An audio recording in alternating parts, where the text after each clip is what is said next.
tal, amables oyentes? Bienvenidos a una nueva semana aquí en Plataforma al Aire de Radio Ladura. Este día pues vamos a conversar con el Coordinador Nacional de Contrato Social por la Educación. Se trata del doctor Milton Luna, a quien le damos la bienvenida aquí a nuestro programa en Plataforma al Aire. Patricia, muy buenos días a usted, a su radio y a las personas que nos están viendo y escuchando. Doctor, para partir me gustaría que mantengamos o realicemos una evaluación a estas alturas de prácticamente cuando han transcurrido 2 meses de estar en pandemia a nivel de todo el país. ¿Cómo ha tenido que evolucionar el proceso educativo tanto en la primaria, secundaria y a nivel superior luego de que hemos lamentablemente sentido la presencia del COVID-19 aquí en el Ecuador? Me parece que finalmente existió una reacción bastante positiva en medio del terremoto, digamos, para poner una figura, ¿no? Hay que recordar que el sistema educativo está diseñado para la presencialidad y el haber dado un vuelco de improviso tan brutal, tan fuerte, a adaptarnos a al Internet y a todas las nuevas tecnologías, de parte de un muy grande, diría yo, conglomerado docente que no ha sido capacitado para eso, y además también con enormes déficits todavía de conectividad, de aparatos en el país, en fin. De hecho, yo creo que ha sido un enorme golpe, muy fuerte, que paulatinamente ha sido asimilado, yo diría sobre todo por las instituciones educativas públicas y privadas, y particularmente por los docentes, haciendo en muchos casos acciones de corte heroico que lamentablemente no se conocen a nivel nacional, pero que las vemos todos los días. Yo en particular, en mi calidad de docente, he tenido que vivir y vivo ciertamente esa adaptación tan potente, tan poderosa, ¿no? A pesar, diría, de las circunstancias, va a haber afectación. De hecho, existe un nivel de distancia entre lo que se tenía planificado y lo que efectivamente va a salir. Pero a pesar de todo eso, me parece que el aprendizaje podría ser muy positivo y creo que hay que aprovechar lo que se viene. Y estas semanas aprendidas, y estoy pensando sobre todo también en el tema del régimen Costa, de cómo aprovechar de esta experiencia justamente para dar un mayor impulso al tema de la educación, aprovechando ciertamente de los errores cometidos y de las deficiencias que hay, ¿no? Entonces yo diría, no todo es perdido, hay esfuerzos que se hicieron, ¿sí?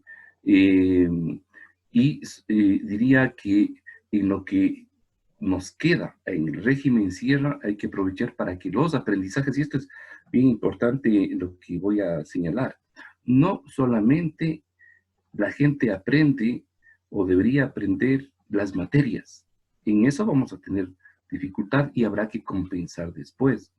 Lo más importante es el aprendizaje hoy, en estos días, en lo que significaría el cambio de hábitos de higiene, por un lado, para retornar a lo que dice nueva normalidad, y por otra parte, la profundización de lo que significa el convivir pacíficamente y, en este caso, aprender la convivencia en valores y sobre todo, yo diría, el valor de la solidaridad.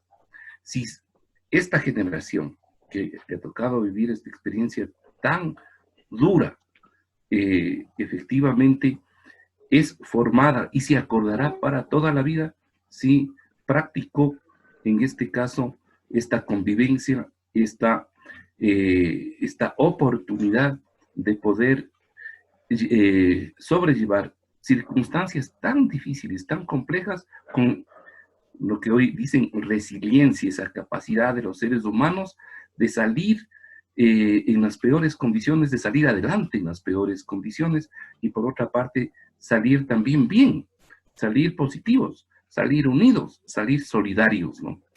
Si esto logramos, que el sistema educativo apunte en la formación de los chicos de todas las edades, creo que está por demás compensado los problemas que vamos a tener en el tema de las materias, porque a veces nos olvidamos que la educación es para formar seres humanos, obviamente desarrollando algunas capacidades, pero sobre todo seres humanos, y en este caso, mejores ciudadanos y mejores seres humanos, ¿no? Y por supuesto, la solidaridad y estos valores de por medio. Pero doctor, la formación de los seres humanos a estas alturas quedaría en manos de los mismos padres de familia, quienes en la actualidad están cumpliendo el papel de ser los profesores de sus hijos al dirigir los deberes y tareas que en este caso les encomiendan los maestros a través de diferentes medios como los celulares o las computadoras, etcétera, etcétera. ¿Hasta dónde llega aquí el papel de parte de los docentes? Los docentes tienen que constituirse en lo que en gran parte de este tiempo han sido, es decir, esos mediadores pedagógicos, conductores, diseñadores, evaluadores, y sobre todo este componente importante justamente para respaldar a los padres de familia que han estado liderando, sin duda, el proceso de educación de sus hijos. Eso nos ha tocado vivir estos días. Entonces, el tema básico este momento es justamente que este rol, ya donde las instituciones asumen el 100%, al menos en el tiempo educativo, el 100% de las actividades, de la formación, del aprendizaje, hoy eso se ha trasladado a los hogares. Y hoy más que nunca, yo creo que los padres de familia habrán visto el valor de las instituciones, el valor de los profesores, pero por otra parte, también todos hemos visto el valor de esta corresponsabilidad que existe entre el padre de familia, la madre de familia, el hogar y la escuela. Si no hay esa unidad, no hay un buen aprendizaje. Eso lo hemos sabido siempre, lo hemos dicho siempre, y hoy le ha tocado a la familia, a los hogares, asumir ese rol de liderazgo, ¿no? Ahora esto, de hecho, va a ir bajando con el tiempo, vamos a ir retornando, veamos qué parámetros van existiendo para asumir, por ejemplo, en el régimen Sierra, cómo será el desarrollo de las actividades, habida cuenta de que el virus no se ha ido, el virus no se irá. La única manera de combatir el virus, como todos sabemos, es una vacuna. La vacuna saldrá el 2021, en el mejor de los casos. Entonces tenemos que aprender a convivir con eso, y en este caso habrá que, nuevamente, en esta transición de vida, aprender a hacer los ajustes adecuados al propio sistema educativo, a nuestras vidas, y obviamente a las vidas de los chicos, ¿no? Y en esto todos debemos poner el hombro con creatividad. Se nos viene un reto extraordinario, potente, fuerte, que si no damos precisamente un viraje a nuestra mirada, sobre todo viendo también la experiencia de lo que están pasando otros países, ¿no? Que se han adelantado en estas circunstancias, que están paulatinamente reabriendo actividades e incluso reabriendo establecimientos, escuelas, ¿no? Eso nos va a tocar vivir en la sierra, y en la costa tienen que abrir todo lo que significa el trabajo del sistema educativo en la modalidad online, a distancia, utilizando radio, utilizando la televisión, utilizando todos los mecanismos que se puedan, ¿no? Muy fuerte, muy duro, y yo creo que esa es la ruta que tenemos que continuar. Yo creo que con apertura y con flexibilidad y con corresponsabilidad. Doctor, con las experiencias vividas aquí en el régimen Sierra de haber tenido que pasar de una pandemia en cada uno de nuestros hogares, ¿cuáles serían los puntos positivos y los puntos negativos que se deberían y no se deberían aplicar en el régimen Costa? Me parece que algunos de los negativos por las circunstancias fue el tema de no tener al personal docente capacitado. Entonces, y yo creo que esto es crucial, para el régimen Costa, vea usted, incluso en todo lo que significa la educación pública van a iniciar en julio. Entonces son estas semanas cruciales para capacitar a los profesores de la costa. Tengo entendido que paulatinamente ya van saliendo materiales concretos, guías, en fin, que el Ministerio de Educación está preparando. Pero también son materiales, guías, instrumentos didácticos que deberían estar preparando las instituciones o adaptando las instituciones con sus docentes para este mejor trabajo, ¿no? Yo pienso que al menos en estos dos puntos es crucial, la mejor formación y capacitación docente en medio de las circunstancias y el tener mejor claridad, por ejemplo, de la adaptación que debe tener el currículo con lo que se va a enseñar.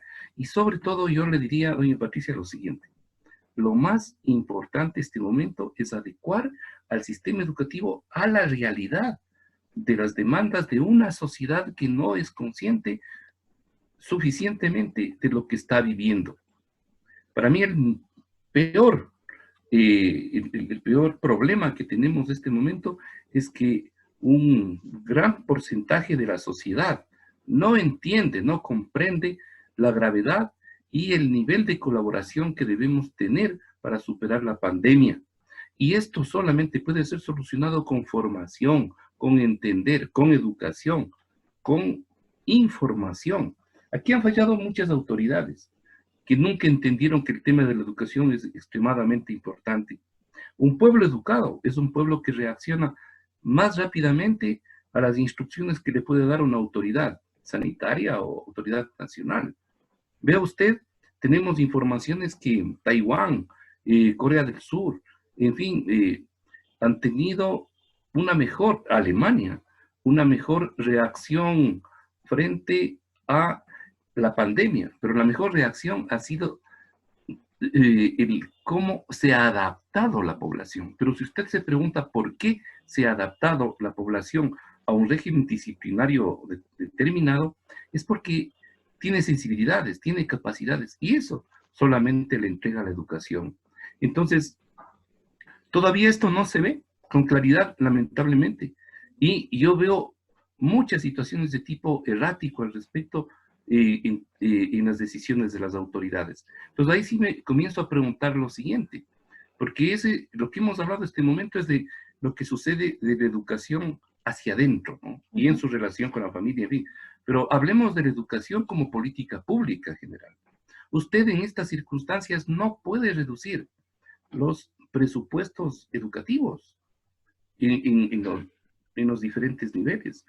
No puede quedarse sin parvularias para la atención en estos programas para los niños más pequeñitos de 3 a 5 años en términos de acompañamiento pedagógico. No puede quedarse sin los programas para precisamente alfabetización, donde el impacto real de la reducción es sacar profesores del sistema educativo.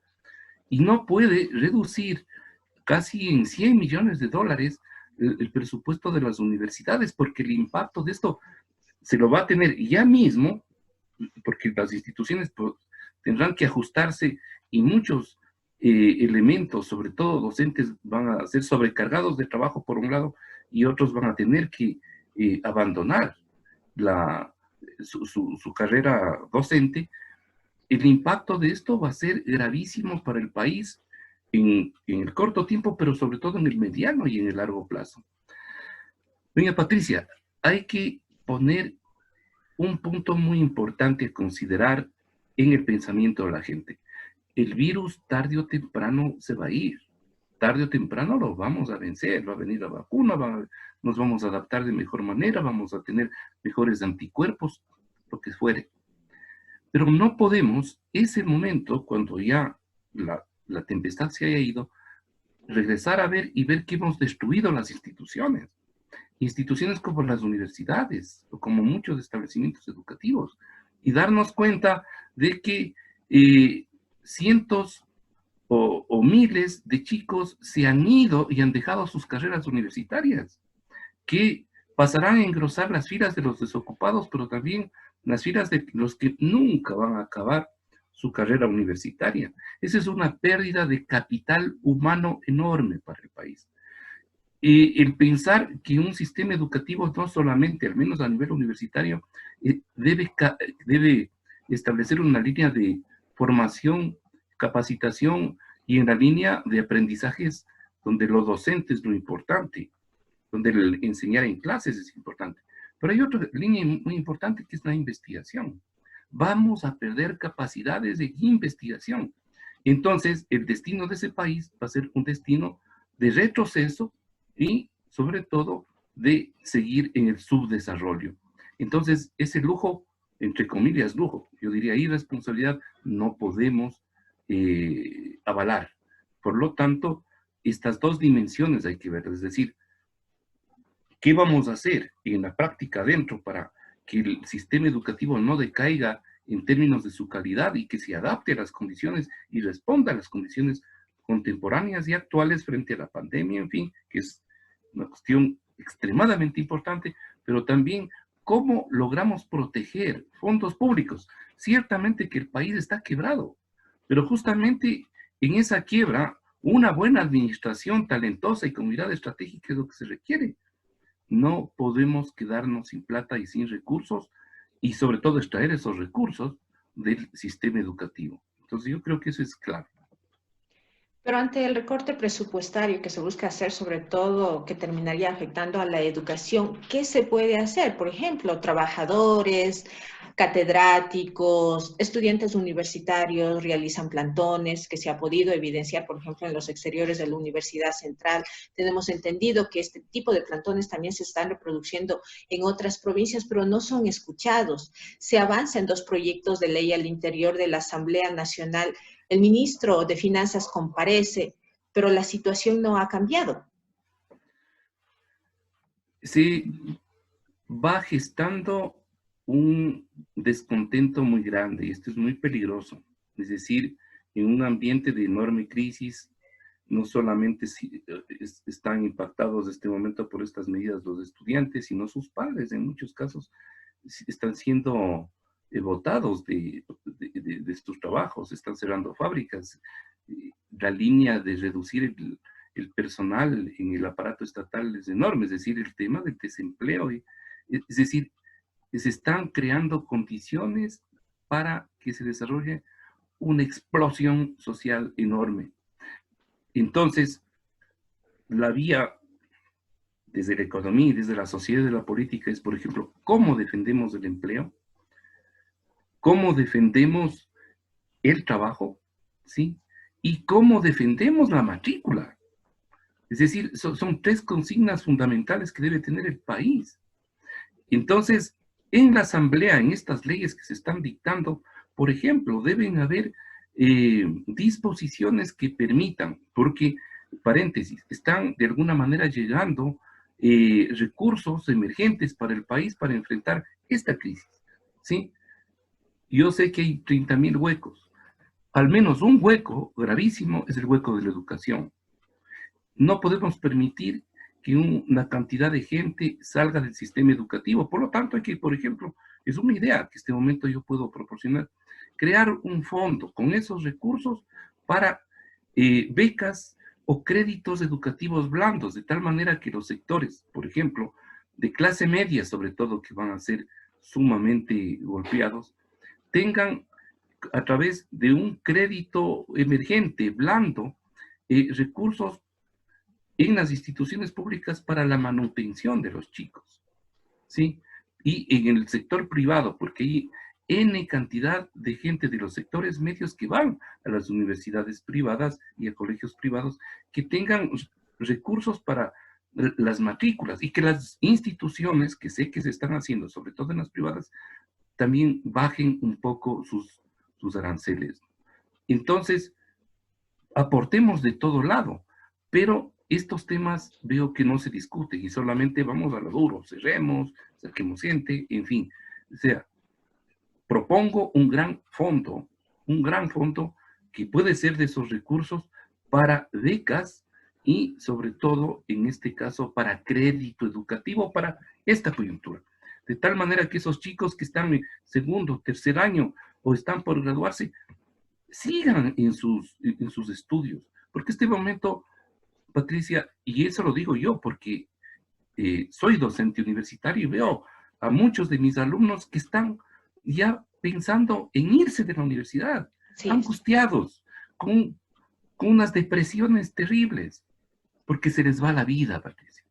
Entonces, debemos, en este caso, como Estado y como sociedad, proteger esas matrículas y proteger a esos padres que, no digo que se les regale la plata, que exista un crédito blando y a largo plazo.